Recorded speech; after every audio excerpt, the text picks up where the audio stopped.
Thanks for listening to the best of edition of Matt Slick Live. We will not be taking any phone calls today. In the meantime, please visit carm.org.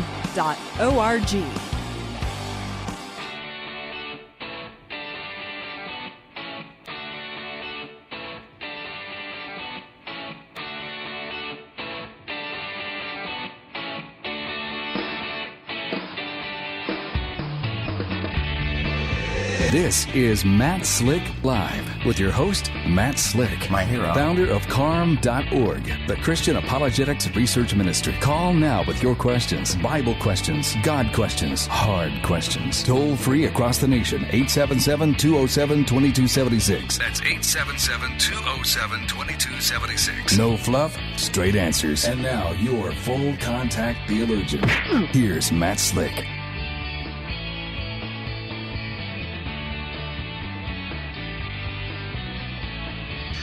Gentleman on the line, Dr. Michael Brown. Are you there?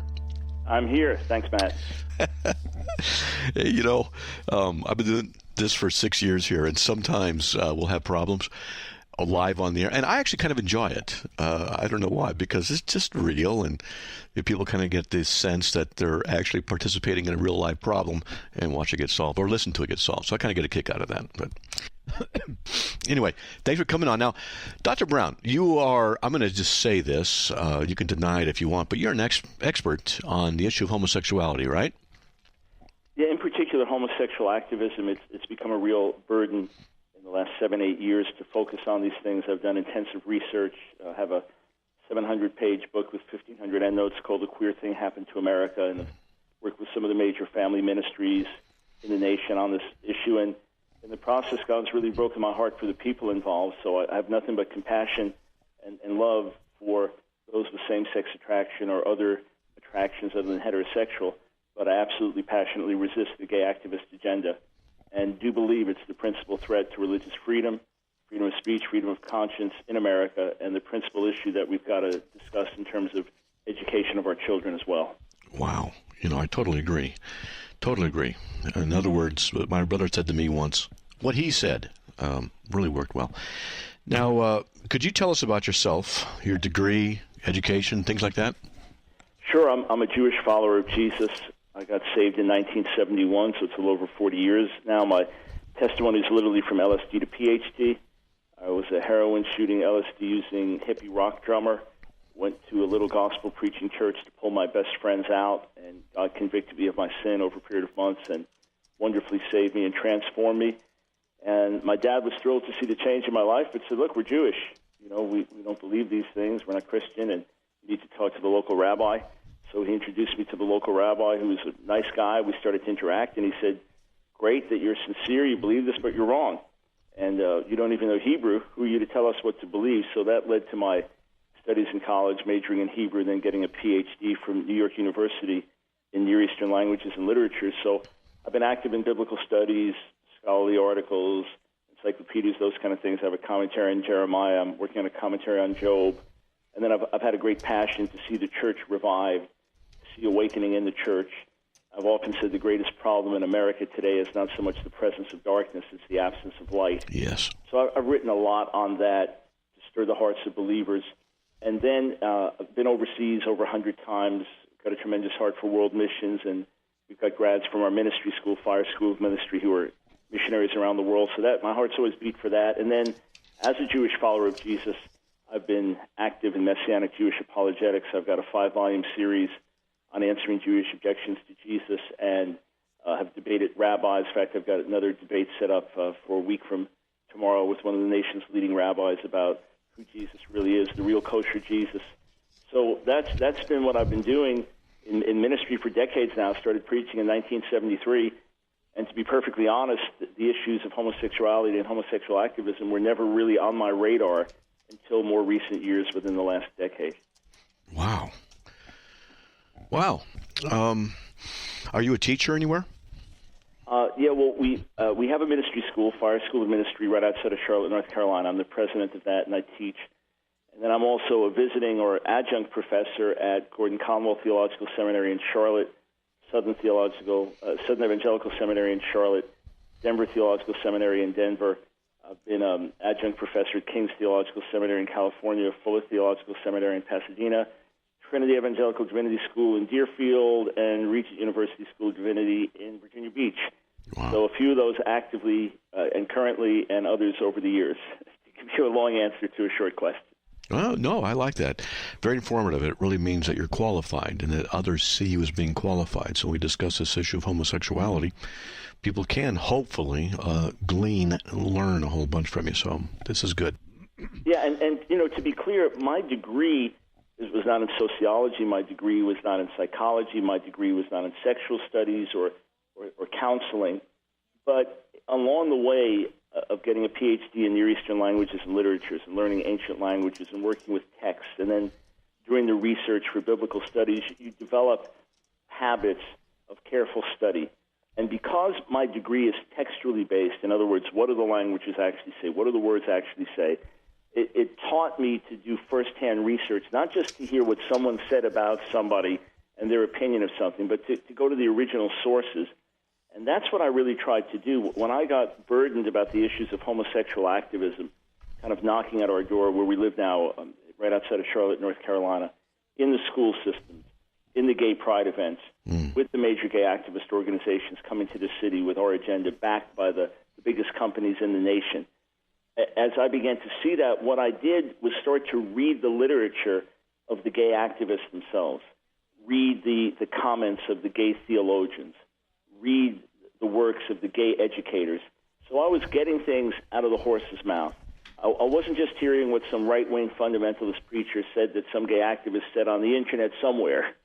I wanted to hear from the horse's mouth. So on the one hand, it really gave me a heart for the people, especially those who were raised in Christian homes and felt condemned to hell because they had same-sex attractions, and heard some angry preacher from the pulpit denouncing homosexuals in the ugliest of terms and felt, I'm condemned, God hates me, and they tried to change and they couldn't change, and now they're gay activists or they're so-called gay Christians. It really gives you a heart for the people, and you see things through their eyes. On the other hand, you really see how aggressive the agenda is, and you can really summarize it by saying those who came out of the closet want to put us in the closet. It's really nothing less than that. So many things I want to ask you. You're going to be on tomorrow as well. Yes, sir. So there's a lot to talk about. Okay, let me ask you this. Have you been threatened by anybody based on what you're doing?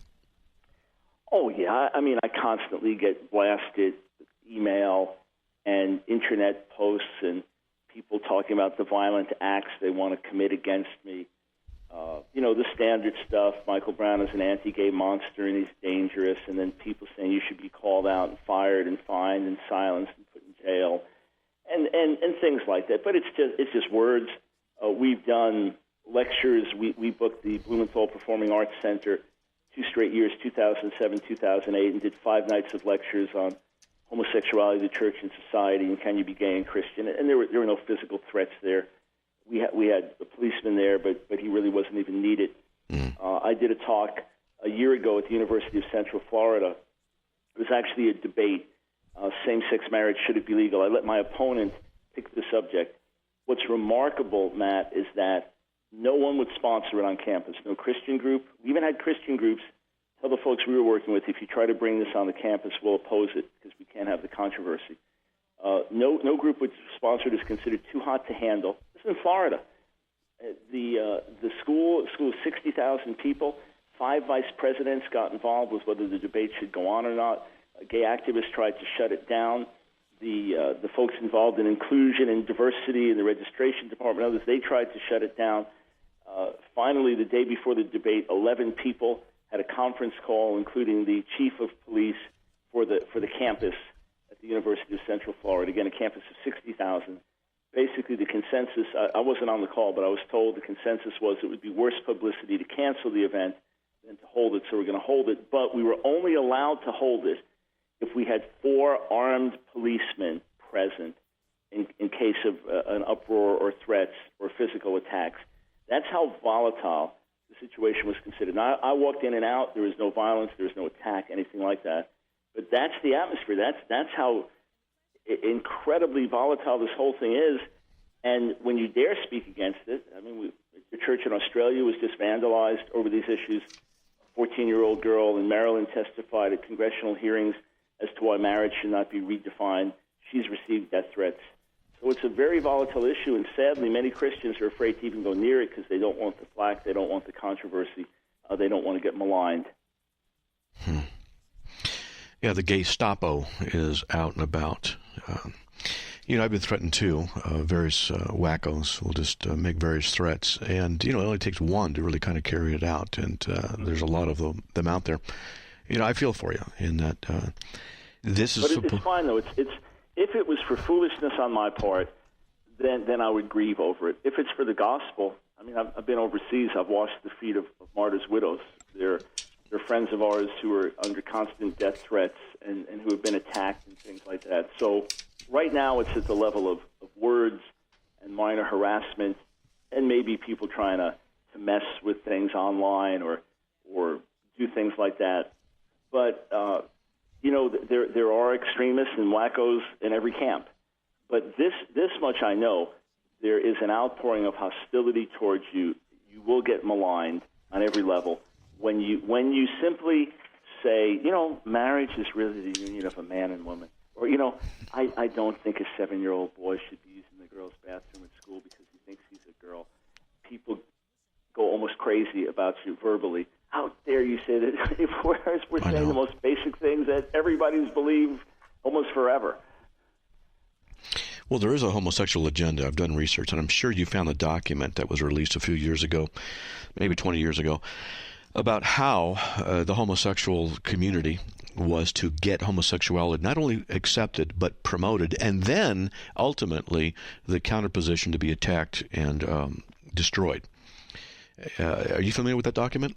Yeah, well, there are a number of things that are out there. There's one publication that was actually meant as a mockery.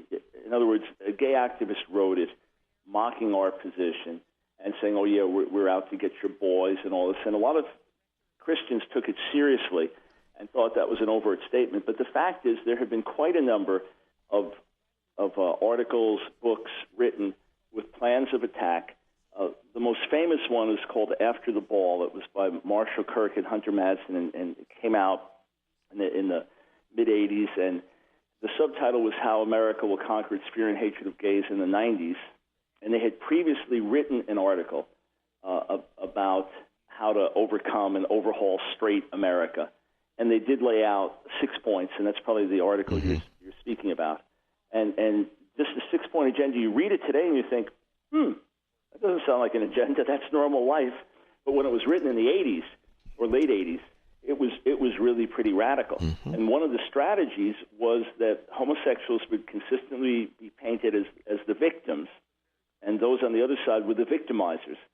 And to whatever extent you could conjure up images of Nazis, Ku Klux Klan, some fanatical Bible preachers screaming and yelling, the moment we have any difference, and they are the victims, they are the persecuted minority, then to the extent you paint that picture, Americans as a whole are going to side with the persecuted minority. So, I mean, it's like clockwork, Matt.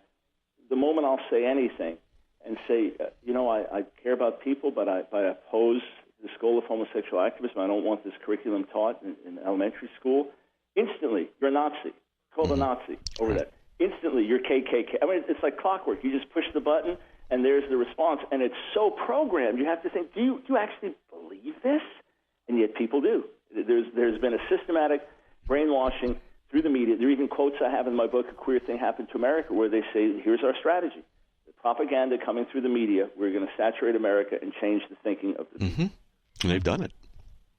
Successfully, brilliantly. Yes, they have. They've done it. And the Christians have been asleep at the wheel.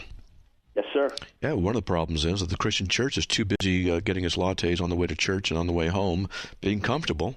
And with the mamby-pamby preaching from so many TV evangelists and preachers across the country, no one has the guts or the fortitude anymore to stand up for righteousness. Yeah, here's the thing to consider, Matt. And I'm in ministry, you're in ministry, so we're talking about fellow ministers and trying to encourage folks to stand up for what's right. we have preached a compromised, watered-down message for so long. Put aside the issue of homosexual activism. We have preached a message so much of what's in it for me, a self-help kind of gospel, a pop psychology kind of gospel, a Jesus that doesn't offend, this grandfatherly, kind God who doesn't judge.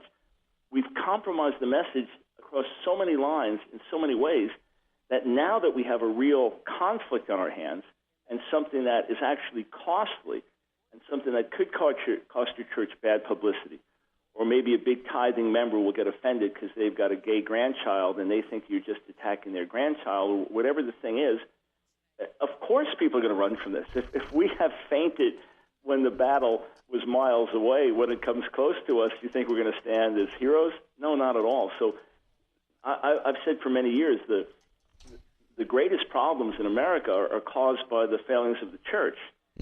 For example, not to get off on this tangent, but no-fault divorce within the church has done more to deteriorate marriage than gay activists have. We've opened the door for so much of what they're doing, and so we have to first say, okay, we repent, we've fallen short, we've not been willing to stand, we've preached a what's in it for me gospel, we've bypassed the cross. Lord, forgive us, help us to do what's right, give us courage, and then we can stand for righteousness across the board in the society. But we really need revival and revamping. That the problems go very deep, and I couldn't agree with you more. Yep.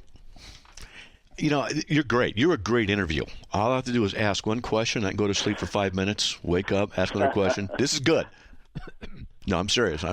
You're doing great, and I know you have a radio show. You do it 2 hours a day for about 3.5 years now. So okay, now this is like such a gimme question, and I really want to ask this: how? Because I know I have my opinions on it. I want to know yours. How dangerous is or do you think the homosexual agenda is in America? I believe it's the principal moral issue that we have to deal with in our society. Even more than abortion? Although, the issue of abortion in terms of the killing of the unborn is massive. The shedding of innocent blood, the dehumanizing of other human beings, the degrading of life. It's had a terrible effect on our society. The consequences are massive. And yet, it is not knocking on our doors the way homosexual activism is. It's not indoctrinating our children in school. Right. It is not attacking very religious foundations of what the Bible actually says. It is not threatening our religious freedoms and our freedoms of conscience and our freedom of speech. It is not pouring our way day and night through the airwaves. And in fact, much of the younger generation understands now that abortion is not a good thing, or that you shouldn't just have an abortion for any reason, for convenience, whereas it's the exact opposite when it comes to homosexuals or homosexual activism with the young generation. And I'm talking about even evangelical young people. They don't get it. They don't see the problem. They just see it as being mean-spirited and intolerant. And then our church experts say, oh, yeah, see, that's how the world sees us. They see us as being intolerant, so we're just going to preach a nicer message without recognizing all we're doing is catering to the problem itself. Yeah, so the only reason I've gotten involved with this on this level and devoted so much time and effort to it is because it is the principal moral, spiritual, religious threat in America today. And what I find distressing and fascinating at the same time, I've said for years that gay activists who came out of the closet fighting for equality and tolerance and their very survival and existence in their view, they've come out of the closet. They want to put us in the closet. For years, people told me, nobody wants to put you in the closet. Now, you know what I'm hearing? Bigots like you belong in the closet. And then I've warned people, look, this is coming next. This is coming next. This is coming next. And they tell me, Christians tell me, it's not going to happen. You're crazy. And then as it begins to happen, they say, well, what's so bad about that? Because they get desensitized. So this is absolutely, say it again, the principal moral, religious issue that we are dealing with in society today, and the one that future generations, to use the standard words, if the Lord tarries, future generations will look back at us and say, what were you doing when America was transformed by gay activists? Mm-hmm. You know, I watch a lot of TV. I relax. at night. And the two things that are three things for me. One is the increase of the misuse of the Lord's name. People will use the Lord's name in vain all the time. It never was that bad. Now it's getting horrendous. Everyone, everywhere is using the Lord's name in vain. I see it as a spiritual insult against God's character and majesty that the demonic forces are working through society. I see the promulgation of pastors as wacko pedophiles, money-grubbing, idiot morons. And whenever a pastor or a Christian is portrayed as a halfway decent person, I notice that I am shocked that that's the case. And the other thing is the increase of homosexuality, the feminization of men. I remember once watching a commercial for a car, and it really stuck with me. There was a woman, a good-looking woman, and a guy in the car, and the camera was on the driver's side. She was in control. She was telling him about the car. He didn't know. He had to ask questions. He had to be informed. She was in control, physically larger, physically in control. And I remember how stunning that was to me. I don't know why it was, but it was so obvious to me that this was, it was just an attack. I mean, it wasn't like they were equally learning. It was, he didn't know, he was an idiot, and she had to inform the small child. It was that kind of a premise. I've watched these commercials coming on TV. They have the one insurance commercial, and the men that are there, for the most part, are effeminate. And even though there might not be any pro-homosexual, active homosexual, directly homosexual characters, the feminization of the man is really, prevalent in society. I see it as a huge problem.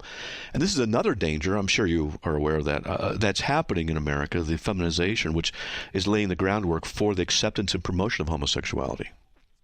Yeah, let's just think for a moment on the media issues that you raise. I've got a whole chapter in A Queer Thing Happened to America called The Media's Celebration of Queer. And by the way, although publishers were scandalized and didn't want to touch the book, and I've even had some Christian ministries say, well, we can't do an interview about the book because of the queer word. I said, guys, queer has been mainstream for years.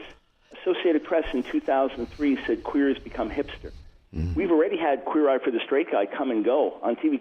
The cast for Queer Eye for the Straight Guy threw out the opening pitch at a Boston Red Sox Fenway Park game some years ago and got a great ovation from the crowd.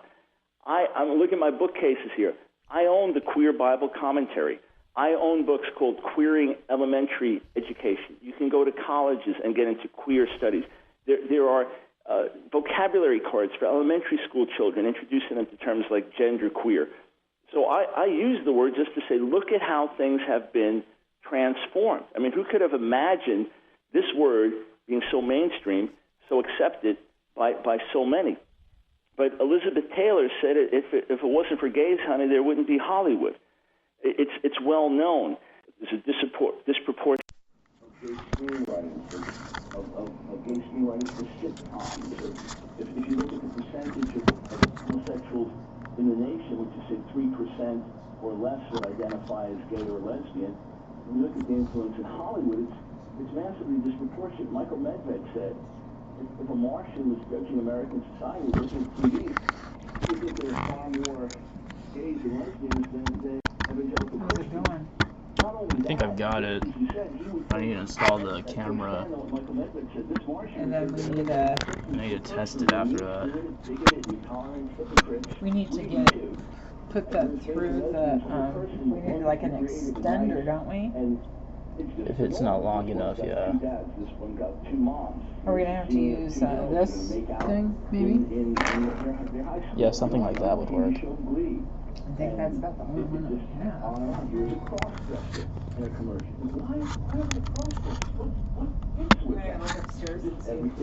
But we also need like some headphones or something, right? What I'm hoping is like this software will tap into the telephone line. So you think it will? I'm hoping it will. People told us what they're going to do. It's almost like a pickpocket says, I'm going to reach in your coat pocket, I'm going to take this out. I haven't looked in I haven't looked into the audio settings yet. Okay. But from what it's saying, it's like you have to be on your Facebook page to actually start streaming it. Okay. So what this computer will be is, okay, Justin, do not get on your Facebook page and check it. We have to have this one up. Or if we do, you have to get it back on there. Yeah. Because that's what, praying of things in certain ways. And then, you have just the main students. You have Ellen DeGeneres, who's a sweetheart. You have Rachel Maddow, top news anchor. You have Susie Orman, top finance advisor. They're all lesbians. I don't mean that they're particularly evil, wicked people, or that we should hate them. I'm simply saying that it's no big deal anymore. No big deal. You can be who you are. The only thing you can't be is a follower of Jesus who has conviction. That is absolutely forbidden.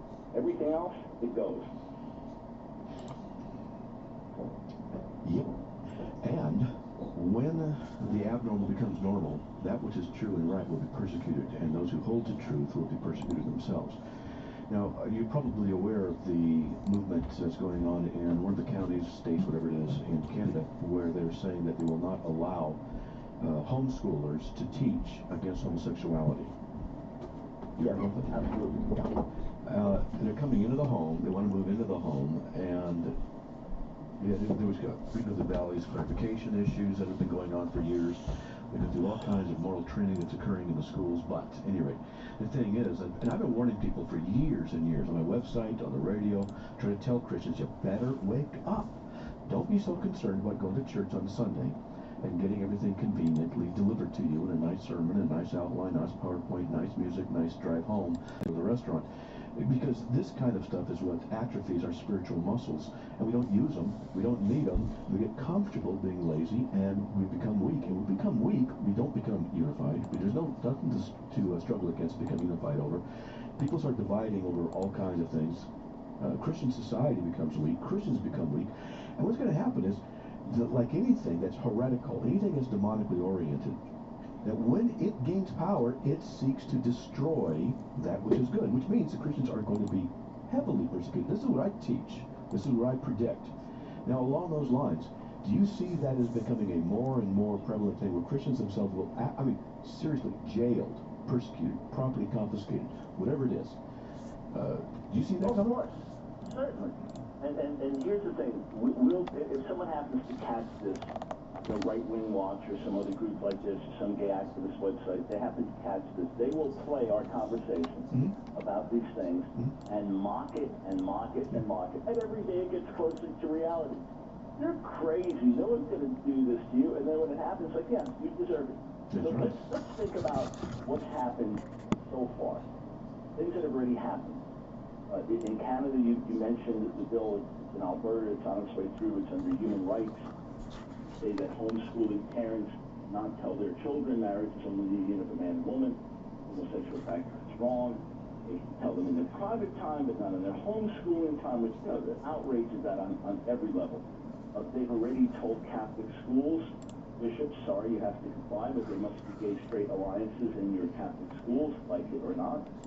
There are pastors and priests who have been banned for life from speaking, writing, putting on internet, any statement in any way that could be considered against homosexuality or homosexual. Who banned it? If we go over to England, you have a Christian cafe owner. And a lot of this I document in A Queer Thing Happened to America. Christian cafe owner, this happened after the book came out. He was interrogated for an hour and a half by police because in his Christian cafe, this year, in his Christian cafe, he has a TV monitor playing the Bible, DVD. Of course, has verses that speak against homosexual practice, among other things.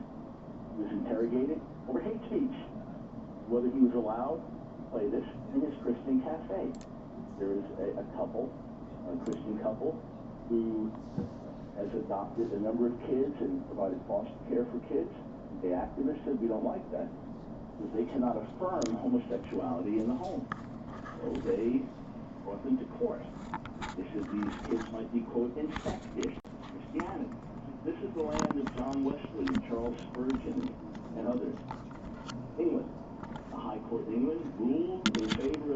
activists and told this Christian couple you can no longer adopt children.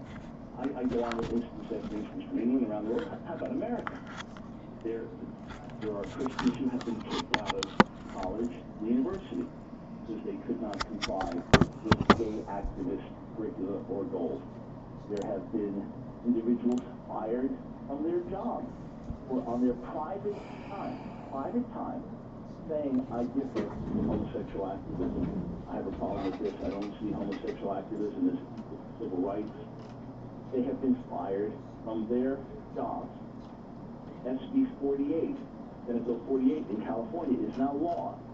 It requires, mandates the celebration of gay, lesbian, bisexual, transgender history for all grades, K through 12, all counties.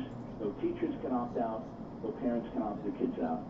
Mandated celebration of homosexual history for all children in all grades. It goes on and on and on. Look what happened to Mormon churches when they stood up and helped finance standing with Prop 8 in California that said marriage is the union of a man and woman. That's all it said. Marriage is the union of a man and woman. They helped mobilize voters for it. They had churches vandalized over this. So, of course, there have been people arrested already in different countries. There was a preacher in England who had a banner up while he was preaching, and on the banner it spoke against certain sins, spoke against homosexual practice. He was attacked by a crowd, and when the police came, after the man was beaten by the crowd, they arrested the preacher. So these things are happening. They're not figments of our imagination. They're not made up cases for the religious right. I have friends of mine who are Christian attorneys who are dealing with these things day and night across America. So your warning is not only prophetic, it's logical. Look at the way it's going. Look at the degree to which our freedoms of speech are already coming under attack. Look at the way we get treated for just saying things that have been normal and biblical and foundational for decades. They're called hate speech. You're told they're stirring up hatred against people. The new thing is that because we're saying these things, gay teenagers are committing suicide in high school, middle school, and the blood is on our hands. So if we dare anything against homosexual practice, then gay teenagers can kill themselves and the blood is on our hands. That's the latest ploy. How do you respond to that? I respond to that until we have a message that saves people from suicide. We have a message that saves people from depression. We have a message that gives people hope. We have a message that transforms from the inside out. Gives everyone a meaning and a reason to live. That's the first thing. The second thing is, how dare you use these kids as pawns? Oh, I've been blasted for saying that. How dare you use them as pawns? Why don't you tell these kids if you're a gay activist, no matter what society tells you? If I was a gay activist, I'm not talking to gay kids in high school and middle school, I tell them no matter what society says to you, no matter what that preacher says, no matter what laws are passed, you don't take your own life. You stand up for you. What I would tell them, instead, they're telling us they're going to kill themselves unless we change our message. And that's the option that you don't get when you're going live at your page. It gives you the option to go. I would love to have a list of some of these things. I'm going to get your book. That's really cool. And once you get the book, man, you need to get all your listeners need to get it. Yeah. Wish I get the book again? Everything happens to America. I didn't know you had it. I thought you've been digesting it for weeks now. So I'll send you a copy. Well, actually, I'm so busy that I can't get anything done anymore. I have so many things to do. If something's more than 20 words long, I have trouble finishing it. Trust me, I understand. You'll find it in encyclopedia. Well, that's what I need. I have a lot of books pro and against. When I do my research, I do pro and against. I went through and did a lot of research from the CDC on the diseases, abortions and stuff.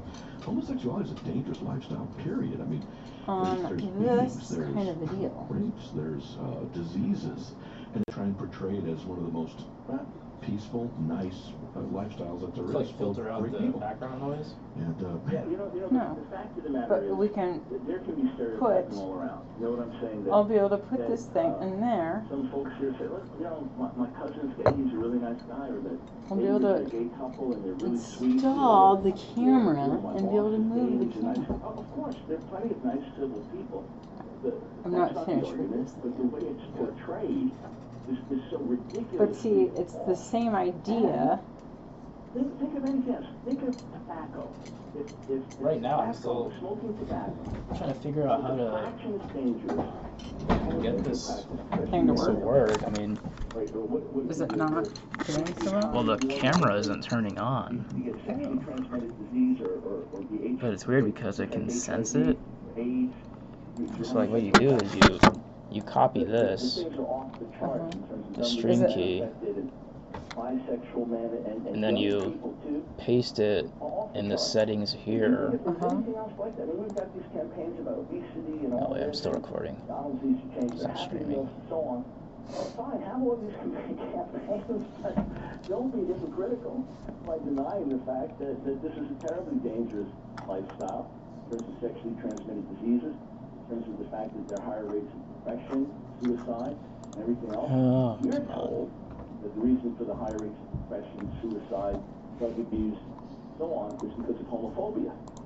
Society would just be more accepting, then these statistics would change. The problem is, you go to cities where gays have been out and proud for years. You go to San Francisco. You go to countries like Amsterdam that have been extremely tolerant for many, many years, and you still find the same rates of suicide, depression, substance abuse, sexually transmitted diseases. God didn't set it up like this. God didn't design this for us. This is not his ideal. And if we really love people, even if we're going to be hated and misunderstood, you still have to tell them the truth with compassion. You still have to reach out, speak the truth in love, and let the consequences be what they are. I like you. All right, you ready for a caller? Oh, sure. All right. Okay, we've been waiting a while. Now, the static's still going out over the web, they say. You guys are taking a look at it, so the people are listening. We don't know what's happening or why it's happening, but that's just the way it is. And they're working on it, trying to get it going. All right, let's get to Eugene from Detroit. Eugene, welcome to the show. Howdy, you may have remembered me as LJM back in the day. Oh, okay, well, yeah, I do actually. You changed that, obviously. Okay, so you got a question for Dr. Brown? Yeah, but I mean, it's kind of been answered already, and that was answered very thoroughly. So I suppose my next question would just be, here's the thing. It seems like a lot of the opponents against homosexuality, and for the record, I'm a Christian, I'm against homosexuality, but it seems like a lot of them only focus on like the male aspect of it, like, you know, man and man and whatnot, and like all the issues and problems and diseases that come from that. What are some of the problems that lesbians face, if any? Because I've been trying to research it and I haven't too much found any, really, so. Actually, there's a little book called Getting It Straight. You can just look it up and order it. Getting It Okay, so that works. Some of the guys with Family Research Council put it out a few years back. And it's got lots of studies. The sound works? References in it. Yeah, the microphone and the webcam works.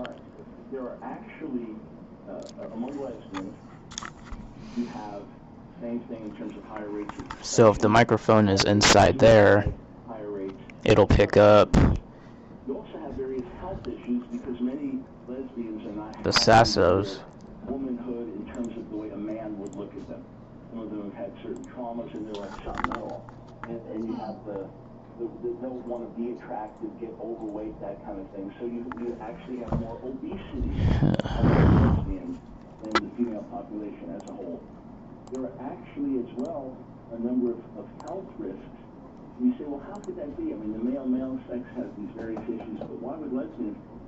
It's interesting that women, generally speaking, who don't have babies, it's not the case with every individual, but generally speaking, they don't have babies, and the great majority of lesbians will not have babies, that there are health risks that they get. There are higher rates of cancer and other things like that because something about motherhood and having children produces certain benefits to the body as well in the midst of everything a woman goes through having children. So there are actually quite a number of health risks. It's not as extreme as the male in terms of the rates of sexually transmitted disease or HIV/AIDS as high, but those are there as well. Some folks have compiled documents. Maybe I can send a link over to Matt that we can put on the website the next few days.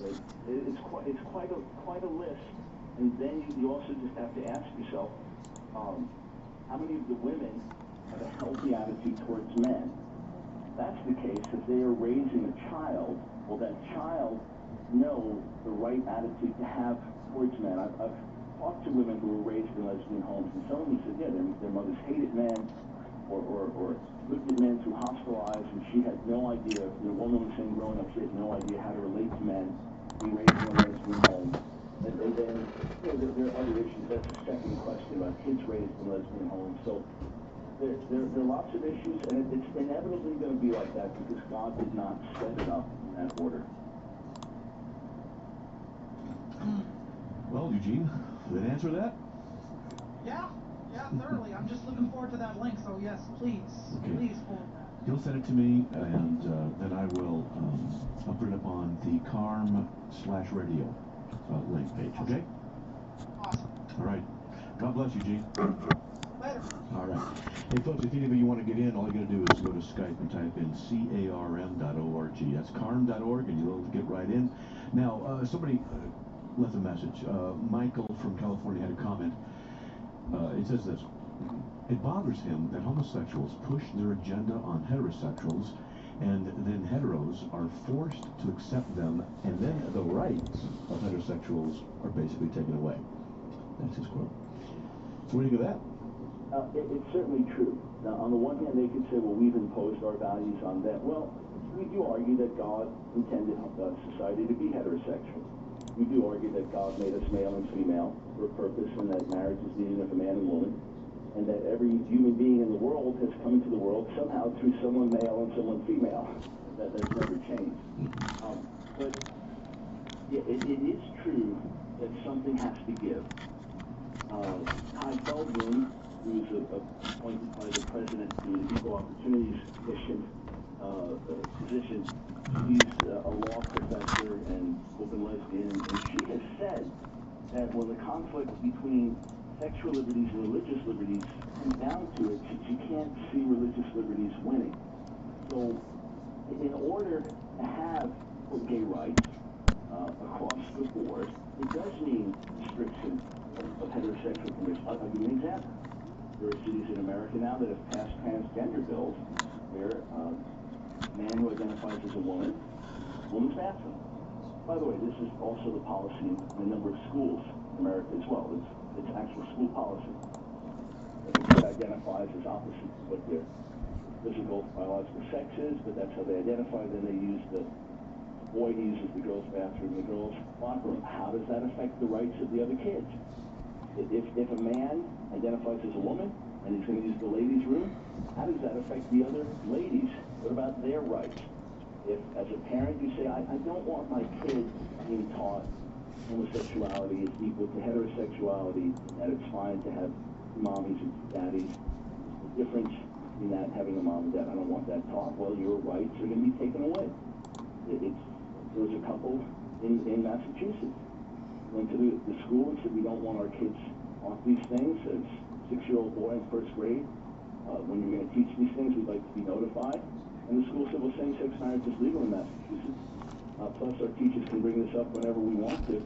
So, no, we're not going to notify you. They took it to court, and it got up to an appeals court. The Supreme Court wouldn't hear it, so this is as far as it got. And the court ruled, and I document this in A Queer Thing Happens to America. The court ruled that it is more important to teach the children diversity, homosexual activism, code word for homosexual activism, more important to teach the children diversity to honor the requests of the parents. So it goes on and on and on. So, someone's rights have to give here. They cannot coexist at the same time. And right now, there's a move in California, psychologists, counselors, therapists, that it will be illegal tell someone who comes to them that they can change. In other words, a man comes and says, I've got same-sex attraction, I'm married to a woman, I want to have a normal family. That's what my moral convictions are, my religious convictions are. And if someone says, okay, we can help you, work with you and help you, that would be illegal. So absolutely it means the taking away of our rights and ultimately putting us in the closet. And yes, even as you said, Matt, open persecution. Well, that's something I've been concerned about. I've got this ministry called CARM, and I have some I don't want to call it anti-homosexual stuff. It's just truth and biblical stuff. And I wonder how long it's going to be before the Gestapo comes to my door and arrests me, confiscates my stuff, because they don't like that I have an opinion that differs from them. And it's something I'm actually concerned about. And I'm concerned for myself for different reasons. Not only are homosexuals, in my opinion, potentially dangerous, but also the Muslims, whom I also deal with. So, I'm concerned about the safety of myself and my family, but that's another issue. So, this issue of attacks on churches. Now, I know that there have been, and you'll know this, there have been, I think it was in Florida, I don't know for sure, but I think it was, where they actually had some homosexuals going into church services, spying on the pastors, saying what they're saying, and then trying to report them. And or with various people outside, they would make a loud ruckus. It was super distracting. People would leave the church, go outside, see what was going on, and then the homosexuals inside the church would desecrate altars, desecrate things, do stuff like this. Have you heard of this stuff? Well, there have been a few things that happened. In the St. Patrick's Cathedral, there was, in Catholic terms, it would be called the desecration of the host, and just vile things happening. There was a church, I think, in Michigan, where homosexual activists went in there and started making out, throwing condoms in the building, and things like that. You think it would create a national outrage, but it really doesn't. You think that Americans would stand up and say, what in the world is going on, but forget about it or look the other way. We do know of different ministries that are regularly watched, and their words are monitored on a regular basis and then reported. And I'll give you an example of the consequences of this. The Research Council has been branded a hate group for the Southern Poverty Law Center. There's some other groups that have been branded hate groups as well. And they say that they're disseminating false information, they're disseminating information that's hatred against other groups. I wrote an article some months back that the Southern Poverty Law Center is the real hate group out here based on their own criteria. But you have a fine family organization with Family Research Council. I spoke to them early this year, did a message that was aired live online called Speak Now, or Forever Hold Your Peace. And they're branded a hate group. So now the major media is being petitioned. There's Tony Perkins and Peter Sprague and others who are spokespeople for Family Research Council. They'll be on the news. They'll be on MSNBC. They'll be on CNN. They'll be on Fox News. And some of these stations are now being petitioned. You cannot have them on the air because they are a hate group. So people who are extreme left-wing and with their own bigoted and tolerant positions, they brand you a certain way. And then once you are branded, which is just their own designation, then they appeal to the general public and say, see, we told you, these are terrible groups and you shouldn't have anything to do with them. So you can't even get the other side anymore on so-called mainstream secular media. So these things are happening, and again, as long as the church does not stand strong, as long as the church preaches a compromised message, as long as we as believers don't live the gospel out, it only creates an environment where other groups are going to stand up. Now, let's just remember, the vast majority of homosexual men and women are not activists. The vast majority of homosexual men and women are basically just trying to live their lives, and they're telling you, just don't bother me, let me live my life. And they may identify with the causes, but they themselves are not activists.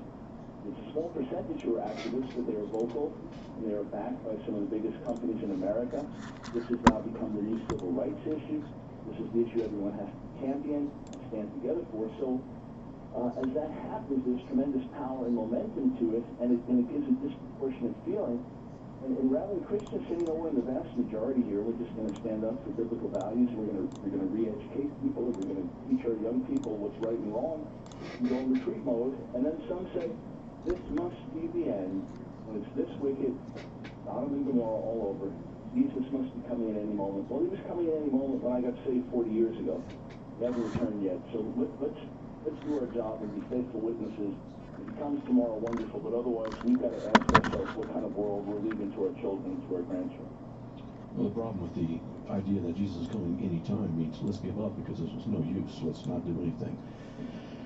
Someone actually here there in the chat room, someone made something funny.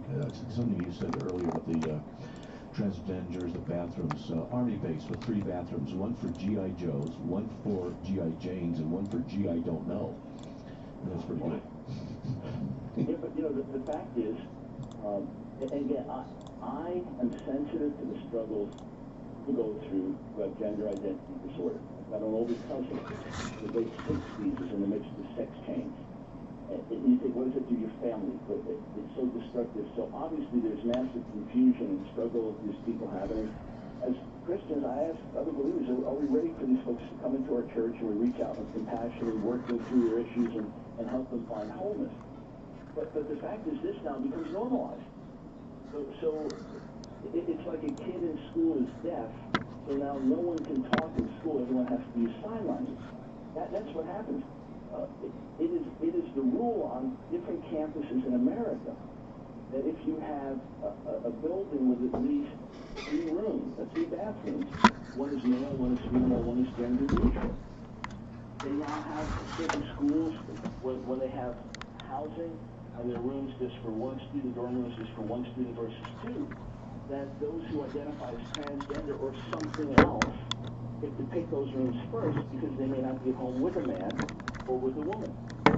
And I went to sign up for something that's launched a blog online, and we got tons of stuff on our website, AskDrBrown.org, but I just didn't have a daily blog or place like that. So we launched a blog, and it was on Google, and signing up for it, there was male, female, other. Really? Yeah. Male, female, it's been for years now. I documented in my book just one example, the Harvard Business School online application. A few years ago, when you signed up and going through the application, it said male, female, transgender. Well, that wasn't good enough, because that's too specific. What it said when I last checked, it was male, female, other, specified. That's what we're dealing with. Once we depart from the foundations of male, female, anything goes, and that's scary.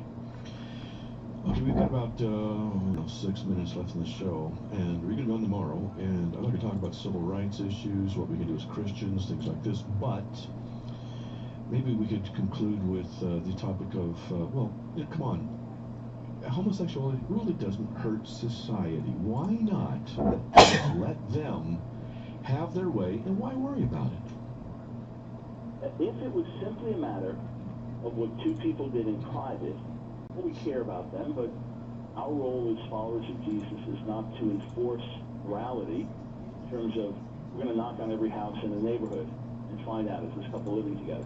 Those teens, or those 18-year-olds having sex with others, or did you get drunk in your house last night? We're knocking at every door. If someone is not breaking the law, then that's not our concern. We care for them as individuals. We want to reach them with the gospel. We want to help them wherever we can. That's not our concern. The issue is not what 2 people do in private. The issue is an activist agenda that is coming our way, that has infiltrated our schools, that has infiltrated the media, that has infiltrated the political world, that has infiltrated the courts, that has infiltrated the churches. There is a Baptist church here in Charlotte with more than 1,800 members, and they, a couple years ago, left the Southern Baptist Convention and said they are now welcoming into membership and ordaining into ministry practicing homosexuals. That affects society. When a state passes same-sex marriage rules, and then they start to put pressure on different religious groups, you have to recognize that. Your buildings have to be used for this. Your children will be taught this in school. That affects things. When courts pass certain rulings, and based on those rulings, you cannot discriminate, say, with sexual orientation. So you're a photographer in New Mexico, lesbian couple comes to you and says, we'd like to have a photo shoot of our same-sex commitment ceremony. You say, well, as a Christian, sorry, I can't do that. You have a nice time, and you go to court because you're guilty of discrimination, and you were fined by the courts and found guilty. This, real case with Elaine Photography. It affects society, and we are fooling ourselves to think that it doesn't. And I want to say it again: it affects society, and it's happening on our watch. And it's going to come into the church and the home even more.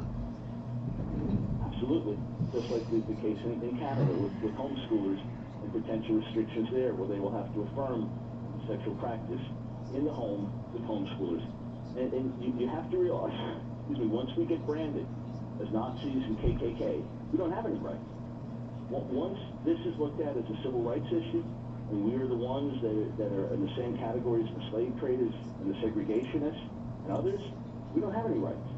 And that's what I've been told by gay activists and others, is that bigots like you should not be tolerated. Bigots like you should be in the closet. You show no tolerance for the KKK and Nazis. And once that is in people's heads, how are we going to be treated? Let's wake up to reality. Well, we've shipped off to internment camps. Our property confiscated, our rights confiscated. That's what's going to happen. That's what's going to happen. And look, even if you're 100% wrong on that, this is what's happening right now. If this is as far as it goes, it's completely outrageous. Mm-hmm. It's completely affected a generation. It has already affected religious freedoms, freedom of speech, freedom of conscience. It's already infiltrated the church. It's already infiltrated our children on every level. And look, if I was a gay activist and I thought these things were right, I would fight for it just as passionately as they do. I say it's wrong. I say that it's contrary to God's order, contrary to His word, and in the worst interest of society. And because I love God and I love people, I've got to stand up for what's right. Well, good for you. Now, unfortunately, we're out of time, but you're going to be on again live tomorrow, right? Yes, sir. All right. Could we talk a little bit about the civil rights issue, rights based on behavior and things like that, and what we as Christians can do about this problem, this issue, okay? Absolutely. Now, this has been Matt Slick, your host, talking to Dr. Michael Brown. Dr. Michael Brown, how can I get a hold of you really quickly? Our website, askdrbrown.org. That's askdrbrown.org, and you'll find all the links necessary there. Okay, .org. We'll put the link up on our website as well, okay? Sounds good. God bless you. Hey, God bless you. Thanks a lot. Really appreciate it. All right, that was Dr. Michael Brown. That was a great interview on the issue of homosexuality. I'm your host, Matt Slick. It is time for me to go, and God bless you. We'll see you. Bye. This has been Carm Radio with Matt Slick. For more, go to carm.org. That's CARM.org.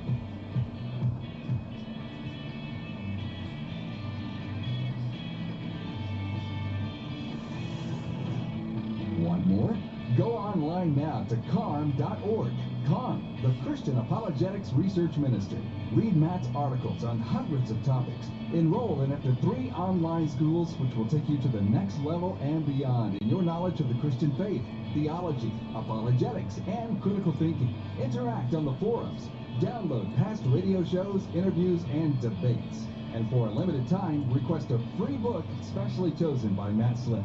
That's carm.org. We'll see you next time on Matt Slick Live.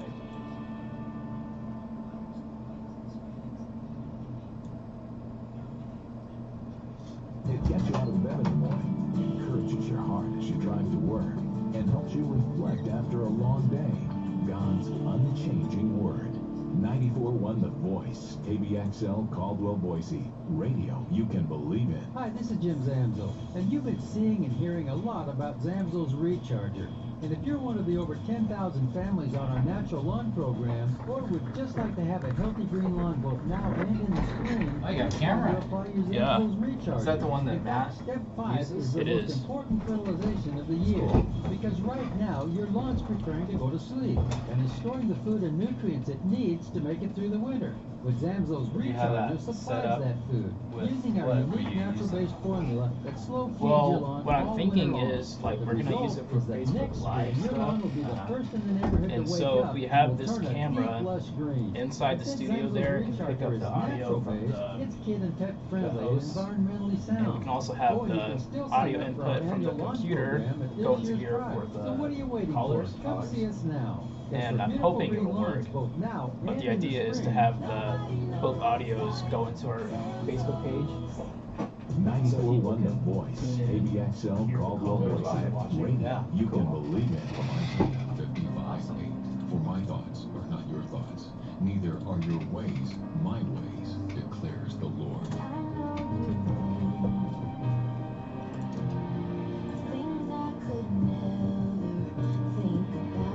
When you don't have answers, you can still completely trust the mind and the will of God.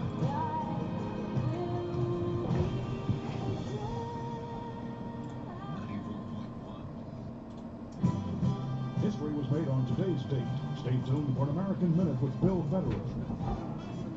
On November 3rd, 1924, in a radio address to the nation from the White House, President Calvin Coolidge stated, "I urge all voters of our country, without reference to party, that they assemble tomorrow at their respective voting places in the exercise of the high office of American citizenship, that they approach the ballot box in the spirit that they would approach a sacrament." President Coolidge continued, "Make your choice of public officers solely in light of your conscience. When an election is so held, it sustains the belief that the voice of the people is the voice of God." This has been an American Minute with Bill Federer. For a free transcript, call American Minute at 1-888-USA-WORD.